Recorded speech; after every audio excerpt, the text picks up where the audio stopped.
பத்திரிகையாளர் தொடர் தாக்குதலை கண்டித்து ஆர்ப்பாட்டம்.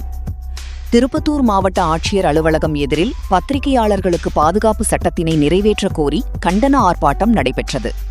இதில் தமிழ்நாடு உழைக்கும் பத்திரிகையாளர் சங்கச் செயலர் ஆனந்த்குமார், தென்னிந்தியா பத்திரிகையாளர் யூனியன் மாவட்ட பொறுப்பாளர் கமலநாதன், தமிழ்நாடு ரிப்போர்ட்டர் சங்க மாவட்ட தலைவர் ராஜீவ்காந்தி, லக்ஷ்மி, மணி, சிபிஎம் கட்சி தாலுகா செயலர் காமராஜ், சிஐடியு ஒருங்கிணைப்பாளர் கேசவன், தமிழ்நாடு விவசாயிகள் சங்க செயலாளர் ஆனந்தன், கலாம் அறக்கட்டளை ராஜா ஆகியோர் கலந்து கொண்டு பத்திரிகையாளர் பாதுகாப்பு சட்டம் கொண்டுவரக் கோரி கண்டன ஆர்ப்பாட்டம் நடத்தினார்கள்.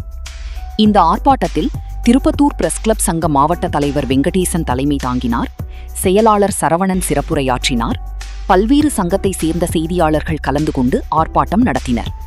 கருட புராணம் செய்திகளுக்காக ராஜீவ்காந்தி.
Manga